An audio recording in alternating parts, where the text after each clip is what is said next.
సముద్రంలో ఏముందో అని మీరెప్పుడైనా ఆలోచించారా? మన భూమి మీద 70% సీస్ అండ్ ఓషన్సే ఉన్నాయి. మీరు అనుకుంటారు సముద్రంలో ఏముంటాయి? పెద్ద పెద్ద చేపలు లేదా మునిగిపోయిన షిప్స్ ఉంటాయని. నిజానికి సముద్రంలో 80% వరకు ఏముంటాయని పూర్తిగా రీసెర్చర్స్‌కి కూడా తెలియదు. ఈ సముద్రంలో చెప్పలేనన్ని రహస్యాలు దాగి ఉన్నాయి. ఊహలకి కూడా అందవు. 1997లో యునైటెడ్ స్టేట్స్‌లో నోవా అంటే national oceanic and atmospheric administration వాళ్ళు పసిఫిక్ ఓషన్‌లో ఒక విచిత్రమైన పెద్ద శబ్దంను గమనించారు. ఆ సౌండ్‌కి బ్లూప్ అనే పేరు కూడా పెట్టారు. ఒకసారి మీరు కూడా ఆ సౌండ్ వినండి.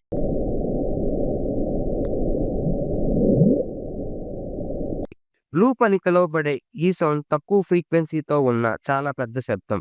ఇది ఎంత పెద్దది అంటే పసిఫిక్ ఓషన్‌లో 3000 మైల్స్ కంటే ఎక్కువ లోతులో ఉన్న హైడ్రోఫోన్స్ ద్వారా దీన్ని గుర్తించారు. ఇంత పెద్ద సౌండ్‌కి రీజన్ ఏంటి అని రీసెర్చర్స్ కూడా కనిపెట్టలేకపోయారు. బహుశా ఇది సముద్రంలో తిరిగే పెద్ద వేల్స్ నుండి, లేదా సీక్రెట్ మిలిటరీ ఆపరేషన్ నుండో, లేదా ఇప్పటివరకు మనం చూడని పెద్ద జీవి నుండి వచ్చి ఉంటది అని అనుకున్నారు. కానీ మనకి తెలియని విషయం ఏమిటంటే బ్లూప్ అనే సౌండ్ మనం విన్న దానికంటే 16 టైమ్స్ ఫాస్ట్‌గా ఉంటుంది. సంవత్సరాలు గడిచే కొద్దీ రీసెర్చర్స్ ఈ బ్లూప్ అనే సౌండ్‌కి రీజన్ కనిపెట్టడానికి ప్రయత్నించారు. ఆ సౌండ్ మళ్ళీ మళ్ళీ వస్తుంది అని 2005లో అంటార్క్టికా దగ్గరలో హైడ్రోఫోన్స్‌ని ఫిక్స్ చేశారు. అప్పుడు నోవా రియలైజ్ అయ్యింది. బ్లూప్ అనే సౌండ్ అంటార్క్టికాలో క్లైమేట్ చేంజెస్ వల్ల విరికి పడుతున్న పెద్ద మంచు కొండ నుండి వచ్చిన సౌండ్ అని చెప్పారు. ఇప్పటికీ ఈ బ్లూప్ మిస్టరీ సాల్వ్ అయింది.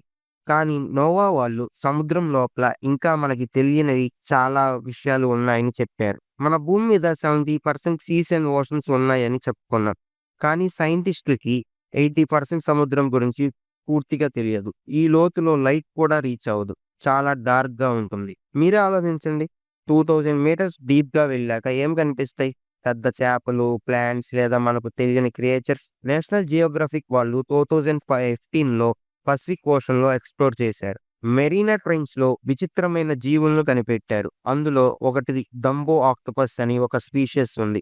ఈ ఆక్టోపస్ చాలా క్యూట్‌గా ఉంటుంది. ఇయర్స్ లాగా ఉన్న ఫిన్స్‌తో స్విమ్ చేస్తుంది.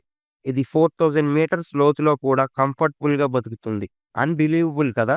ఈ ఆక్టోపస్ నైట్‌లో గ్లో అవుతుంది. ఇలా గ్లో అవటాన్ని బయోలూమినెసెన్స్ అని అంటారు. చాలా బ్యూటిఫుల్‌గా ఉంటుంది.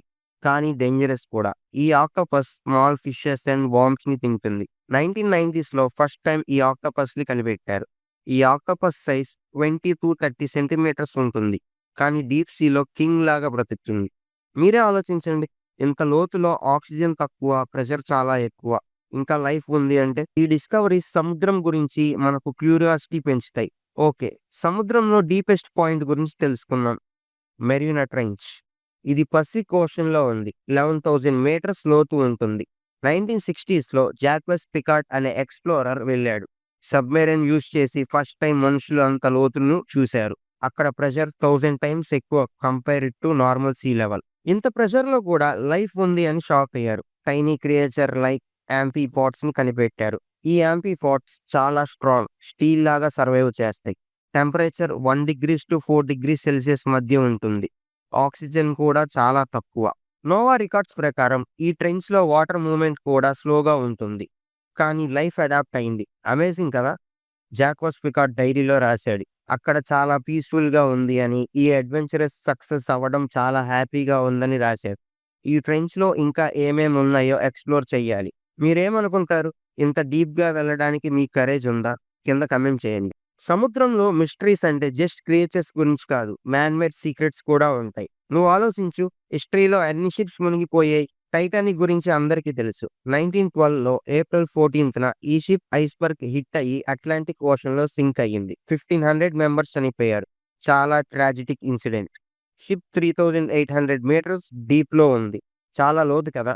1985లో రాబర్ట్ బలార్డ్ అనే సైంటిస్ట్ టీమ్‌తో ఆ షిప్‌ని కనిపెట్టారు. అక్కడ ఫర్నిచర్, ప్లేట్స్, వైన్ బాటిల్స్ ఇంకా డ్యామేజ్ అవ్వకుండా అలానే ఉన్నాయంట. Titanic weight 52,000 tons, length 269 meters. Huge ship. కానీ ఒక ఐస్‌బర్గ్ వల్ల షింక్ అయింది. హిస్టరియన్స్ చెప్తారు వరల్డ్ వార్ 2లో 3000 షిప్స్ మునిగిపోయాయని. ఈ షిప్స్‌లో గోల్డ్, ట్రెజర్స్, వెపన్స్ ఉన్నాయి. ఇంకా ఇది అంతా కనిపెట్టలేదు. మిస్టరీగానే ఉంది.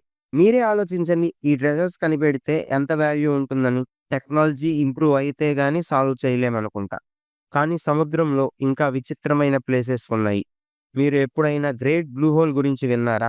ఇది బ్రెజిల్ కంట్రీ దగ్గర టైబేరియన్ సీలో ఉంది. ఈ hole 300 meters wide, 125 meters deep perfect circle లాగా ఉంటుంది. రీసెర్చర్స్ చెప్తున్నారు థౌజండ్స్ ఆఫ్ ఇయర్స్ బ్యాక్ ఈ ఏరియా ల్యాండ్ మీద ఉంది అని. కానీ ఐస్ ఏజ్‌లో వాటర్ లెవెల్స్ పెంచి హోల్ ఫార్మ్ అయిందని. 1971లో ఒక ఫేమస్ ఎక్స్‌ప్లోరర్ ఈ ప్లేస్‌ని ఎక్స్‌ప్లోర్ చేశాడు. సబ్‌మెరైన్‌తో వెళ్ళాడు. ఇన్సైడ్ చూశాడు. రాక్ ఫార్మేషన్స్‌ని కనిపెట్టారు. ఈ రాక్స్ ప్రూవ్ చేస్తాయి అది వన్స్ కేవ్ అని. గ్రేట్ బ్లూ హోల్‌లో ఆక్సిజన్ తక్కువ ఉన్న లేయర్స్ ఉన్నాయి. లైఫ్ చాలా రేర్‌గా ఉంటుంది. కానీ షార్క్స్, కలర్‌ఫుల్ ఫిషెస్ అక్కడ స్విమ్ చేస్తాయి. టూరిస్టులు కూడా స్కూబా డైవింగ్‌కి వెళ్తారు. కానీ డీప్‌గా వెళ్ళడం రిస్కీ. నోవా డేటా ప్రకారం ఈ హోల్‌లో కరెంట్స్ చాలా స్ట్రాంగ్‌గా ఉంటాయంట. నువ్వు ఆలోచించు, ఇంత పర్ఫెక్ట్‌గా సర్కిల్ ఎలా ఫార్మ్ అయ్యి ఉండిద్ది? నేచర్ పవర్ చూస్తే షాక్ అవుతాం గదా! ఈ మిస్టరీ గురించి మీరు ఏమనుకుంటారు? Let's dive deeper. సముద్రంలో క్రియేచర్స్ గురించి ఇంకా తెలుసుకుందాం. జెయింట్ స్క్విడ్ గురించి విన్నారా? ఈ జీవి చాలా రేర్ కానీ రియల్‌గా ఉంది. ఇది 18 మీటర్స్ వరకు గ్రో అవుతుంది. ఇమాజిన్ చేయండి, స్కూల్ బస్ అంత length giant squid ice basketball సైజులో ఉంటాయంటే. 2004లో జపాన్ సైంటిస్టులు ఫస్ట్ టైం ఈ స్క్విడ్‌ని లైవ్‌గా క్యాప్చర్ చేశారు. పసిఫిక్ ఓషన్‌లో 900 మీటర్స్ డీప్‌లో కనిపెట్టారు. చాలా థ్రిల్లింగ్ మూవ్‌మెంట్. నోవా వాళ్ళు ఈ స్క్విడ్ గురించి డేటా కలెక్ట్ చేశారు. ఇంకా స్టడీ చేస్తున్నారు. ఈ స్క్విడ్ టెంటికల్స్‌ని యూజ్ చేసి వేల్స్‌తో ఫైట్ చేస్తుందని ప్రూఫ్స్ ఉన్నాయి. వేల్ స్కిన్ మీద స్క్విడ్ బీక్ మార్క్స్ కనిపెట్టారు. దీని స్పర్మ్ వేల్స్‌కి ఫేవరెట్ ఫుడ్. కానీ పట్టుకోవడం చాలా కష్టం. 1870స్‌లో ఫిషర్‌మెన్ ఈ స్క్విడ్‌ని నెట్స్‌లో పట్టుకున్నారు. కానీ లైవ్‌గా చూడలేకపోయారు. మీరే ఆలోచించండి. ఇంత పెద్ద జీవి సముద్రంలో హైడ్ అవుతుంది అంటే ఏం మిస్టరీ? ఓకే. నేచురల్ ఫినామినన్ గురించి చూద్దాం. Under water rivers. సముద్రం లోపల రివర్స్ ఉన్నాయని మీరు బిలీవ్ చేస్తారా? మెక్సికో దగ్గర సెనీటో యాంజెలిటాలో salt water and fresh water mix అవుతాయి.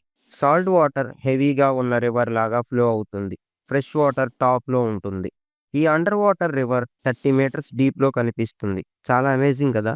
సైంటిస్ట్ చెప్తున్నారు హైడ్రోజన్ సల్ఫేట్ లేయర్ వల్ల ఈ సెపరేషన్ క్లియర్‌గా కనిపిస్తుందని. 2016లో డైవర్స్ ఈ ప్లేస్‌ని ఎక్స్‌ప్లోర్ చేసి వీడియోస్ తీశారు. ఈ రివర్‌లో స్మాల్ ఫిషెస్ స్విమ్ చేస్తాయి. కానీ లైఫ్ లిమిటెడ్‌గా ఉంటుంది. ఈ రివర్స్ సముద్రంలో కెమికల్ రియాక్షన్స్ వల్ల ఫార్మ్ అయి ఉంటాయి. నువ్వు ఆలోచించు, వాటర్ లోపల వాటర్ ఫ్లో అవుతుంది అంటే నేచర్ ఎలా వర్క్ చేస్తుందో. ఈ మిస్టరీ చూస్తే సముద్రం గురించి ఇంకా క్యూరియాసిటీ వస్తుంది కదా! మీరేమనుకుంటున్నారు? సముద్రంలో లాస్ట్ సిటీస్ గురించి తెలుసుకుందాం. అట్లాంటిస్ గురించి విన్నారా? ఈ సిటీ గురించి గ్రీక్ ఫిలాసఫర్ ప్లాటో 360 బీసీలో రాశాడు. అట్లాంటిస్ అనే ఐలాండ్ ఉంది అడ్వాన్స్డ్ సివిలైజేషన్‌తో. కానీ సముద్రంలో మునిగిపోయిందని స్టోరీ. హిస్టోరియన్స్ అనుకుంటున్నారు ఇది రియల్ ప్లేస్ కాదు, జస్ట్ మిత్ అని. కానీ 2001లో రీసెర్చర్స్ క్యూబా దగ్గర 650 మీటర్స్ డీప్‌లో స్ట్రక్చర్స్ కనిపెట్టారు. ఈ స్టోన్ ఫార్మేషన్స్ మ్యాన్ మేడ్ లాగా ఉన్నాయి. రోడ్స్, పిరమిడ్స్ లాగా. కానీ ప్రూఫ్ క్లియర్‌గా లేదు. నేచురల్ ఫార్మేషన్స్ కూడా ఉంటాయని డిబేట్ ఉంది. అట్లాంటిస్ రియల్ అయినా, ఫేక్ అయినా సముద్రంలో లాస్ట్ సిటీస్ ఉన్నాయని మాత్రం నిజం. ఈజిప్ట్ దగ్గర హెర్క్యులీనా అనే సిటీ కూడా 1200 ఇయర్స్ బ్యాక్ మునిగిపోయింది. 2000లో కనిపెట్టారు. మీరే ఆలోచించండి. ఈ సిటీస్‌లో ట్రెజర్స్, సీక్రెట్స్ ఉంటాయంటే ఏమవుతుంది? సో ఫ్రెండ్స్, ఈ డీప్ సీ మిస్టరీస్ గురించి చాలా నేర్చుకున్నాం కదా! బ్లూ సౌండ్ నుండి Marina trench, Titanic, great blue hole, giant squid, under water reverse, Atlantis వరకు సముద్రంలో ఇంకా ఎన్ని ఉన్నాయో తెలుసా? మీరు ఈ టాపిక్స్ గురించి ఇంకా తెలుసుకోవాలంటే కామెంట్స్‌లో చెప్పండి. అండ్ సబ్స్క్రైబ్ చేయండి మర్చిపోకండి. ఈ జర్నీలో మీరు ఎంజాయ్ చేశారా? సముద్రం గురించి మీరేమనుకుంటున్నారు? ఇంట్రెస్టింగ్ ఫ్యాక్ట్స్ షేర్ చేయండి.